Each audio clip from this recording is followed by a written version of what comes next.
Hi guys, how you doing? My name is Jackie, aka the Doodling lawyer, and what I do is I use simple hand-drawn illustrations to help you understand the law and social justice issues. So, by now, you've probably heard about the Computer Misuse and Cybercrimes Amendment Act of 2025, which the President signed into law on 15th October. Yeah, you've heard about it.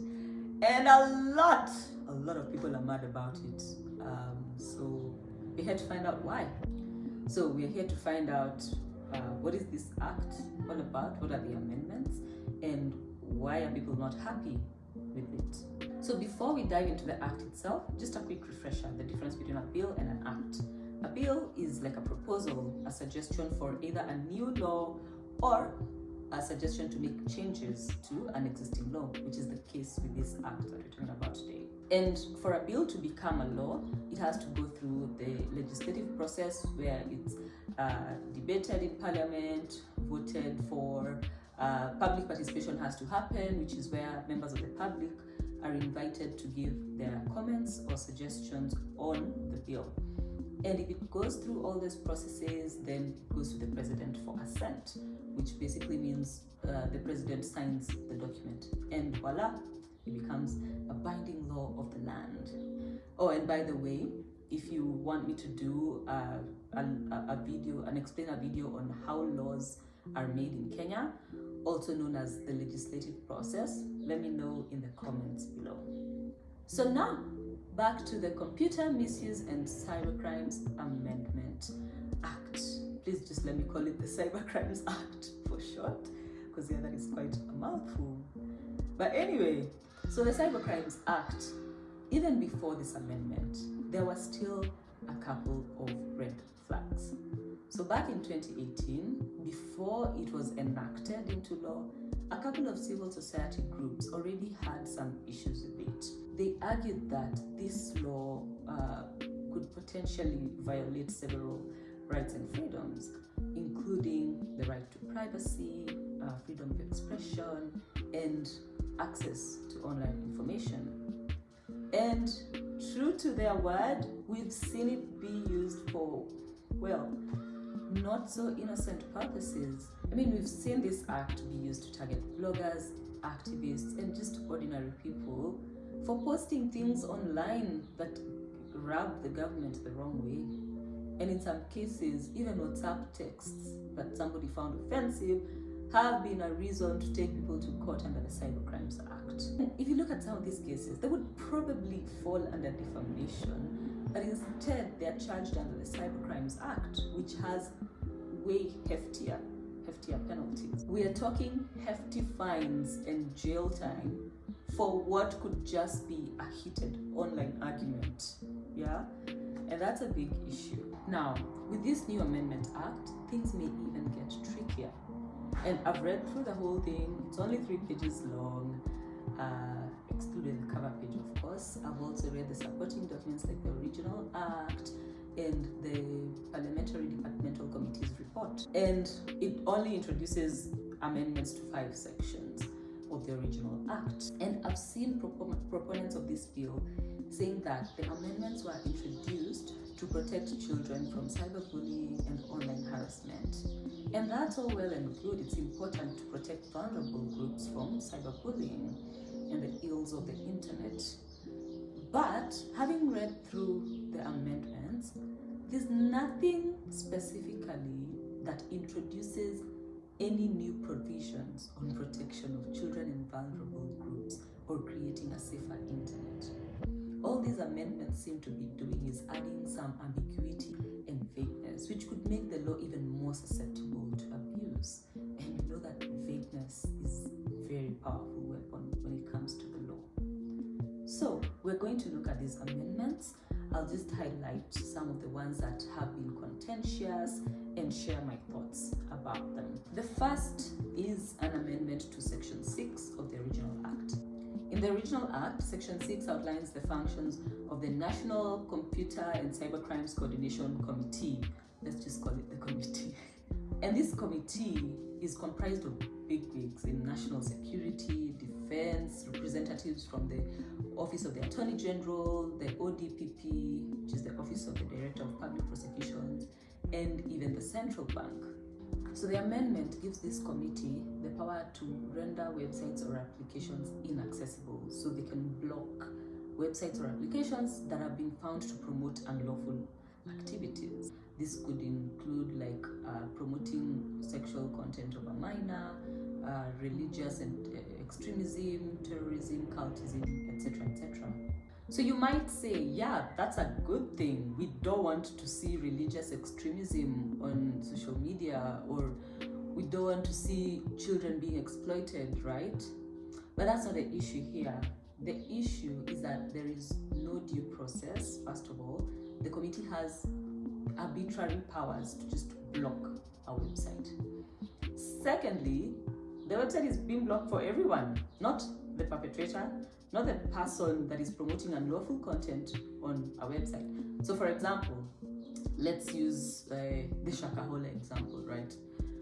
If Pastor Mackenzie was using, say, Facebook to recruit new members to the cult, where people went and lost their lives, then this committee could technically say, block the whole of Facebook. No one in Kenya can access Facebook. Instead of taking down the page or the accounts that Mackenzie is using to get new followers for his cult. Does that, like, do you see where the issue is there? Anyway, you can debate it down in the comments. Like, you just share your thoughts on that below. Interestingly, when I was looking at submissions that were filed under public participation, there was one from the Ministry of ICT and one from Kiktanet. And both of them gave recommendations that this proposed section should be deleted because it gives the committee powers that are too broad and could be easily abused. Now let's go to the next section.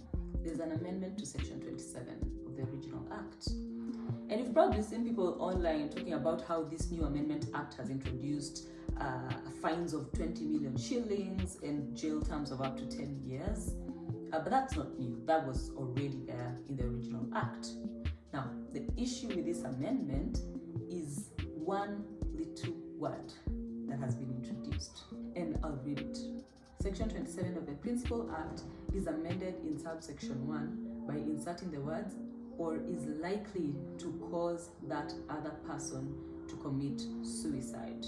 So section 27 in the original act talks about cyber harassment, and they've added a new provision that is saying one of the criteria for deciding what is cyber harassment is if your communication to another person is likely to cause that person to commit suicide. And the issue here is with that word likely, because how do you prove likelihood? How do you prove something is likely to cause something else? You can only prove that X caused Y. It's not possible to prove that X is likely to cause Y. And this brings the issue of vagueness. This is a very vague provision, and it could be interpreted in so many different ways by so many different people. And this introduces high risk for abuse by the authorities or by people in power. Both the Ministry of ICT and Kiktanet again argued that this section should be deleted because it gives too much room for arbitrary enforcement. Literally any heated online debate could be criminal now. And meanwhile, some genuinely helpful proposals, I saw this as one of the proposals from the Ministry of ICT, like introducing offenses for doxing and sextortion, which actually protect vulnerable people online.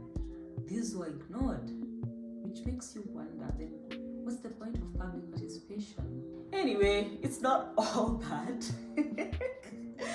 So the final amendment is section 46A, the addition of section 46A, which is actually, in my opinion, it's actually a good it's a good amendment. And this is because it adds a layer of accountability. So if you're charged under this act and you're found guilty and convicted, then you can be ordered to take down or deactivate content. And the important thing to note here is that this happens after due process, after you've gone through the court. which brings a layer of accountability, it brings a layer of due process, and contrast this to Section 6, which we talked about earlier, where there is no requirement for court process, there is no requirement for due process. So here's the thing, the Cybercrimes Act has very good content, and it protects us from cyber attacks, hacking, scams, etc. But the thing is, the few bad provisions have been used to silence dissent, they've been used to harass people, they've been used to escape accountability. And here's the thing, if you have just one bad potato in a gunia full of potatoes, what's gonna happen? So of course the whole gunia goes bad, right? What you need to do is take out the bad warus to make sure that the other good ones remain good and edible. So we just have to make sure that whatever we are trying to achieve through our laws, they're not spoiled by a few bad potatoes. So now, what next?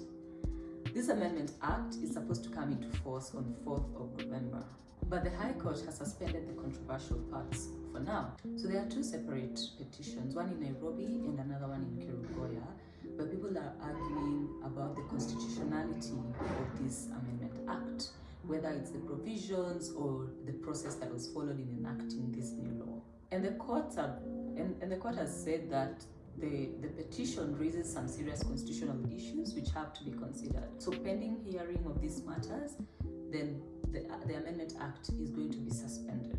So for now, we wait. The courts are going to decide whether these amendments stay or whether they'll be tossed out. Oh, and by the way, if you're interested in reading some more or digging deeper into these issues, I've included some of the useful links that I considered while researching this piece. It will be in the description box below. So here's the breakdown. The Cybercrimes Act was meant to protect us, but we've seen it being used to silence us. And when laws become tools of control instead of protection, then we need to pay attention. Let me know what you think in the comments. Should the law be scrapped, fixed, or left as is? Until the next doodle, stay curious. Or please like and subscribe and share with your friends, and let me know what topics you want me to cover next. Cheers!